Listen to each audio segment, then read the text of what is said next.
Margaret Ann Allen was sentenced to death in Brevard County on May 19, 2011. Her crime was the torture and killing of her housekeeper, Wenda Wright, whom Allen suspected of stealing from her.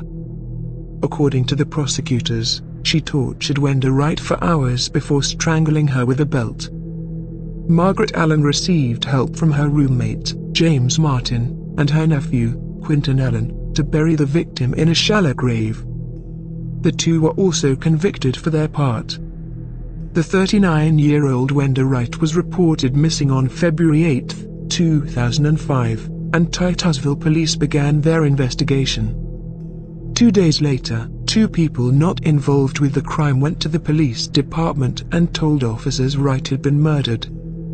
Then Quinton Allen, Margaret's nephew, came forward and told police Wright was killed in his presence.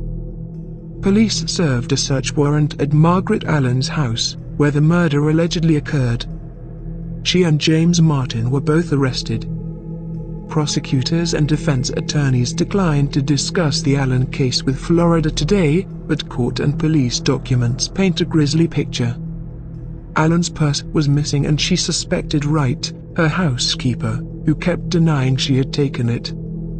At some point during the confrontation, according to documents, Allen started hitting Wright. Quinton Allen said he was directed to help hold the victim, while Margaret Allen used a cloth belt to bind the victim's legs, and then he was instructed to hold the victim's hands and keep her from getting up. Police said he feared for his safety because his aunt was carrying a semi-automatic handgun. Allen then put her knee on the victim's neck and started pouring the bleach and other chemicals on Wright's face. The victim was gagging on the chemicals, crying and begging for her life, the documents said. Margaret tried to put adhesive on her mouth but the tape would not stick due to the chemicals, Quinton Allen said during a prior hearing. Wright stopped moving. She was unconscious, Margaret Allen told her nephew, according to records. A day later, she picked up Quinton Allen and told him he would have to help dispose of the body. A medical examiner's report said the primary cause of her death was homicidal violence and cocaine intoxication. According to reports, Margaret Allen, her nephew and Martin had trouble getting rid of Wright's body, which weighed more than 300 pounds.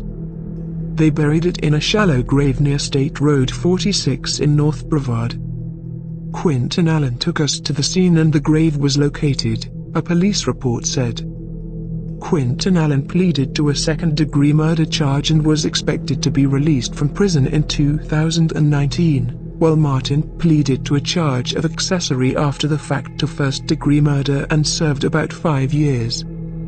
He was released in October 2009, but was put back in jail on a violation of probation charge.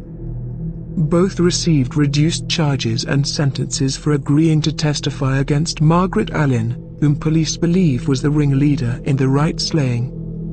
She had been convicted of numerous felony charges before the homicide, including possession and sale of drugs and aggravated assault. In 1991, she faced a charge of first-degree murder, but was found guilty of battery and aggravated battery. Records on that case weren't available.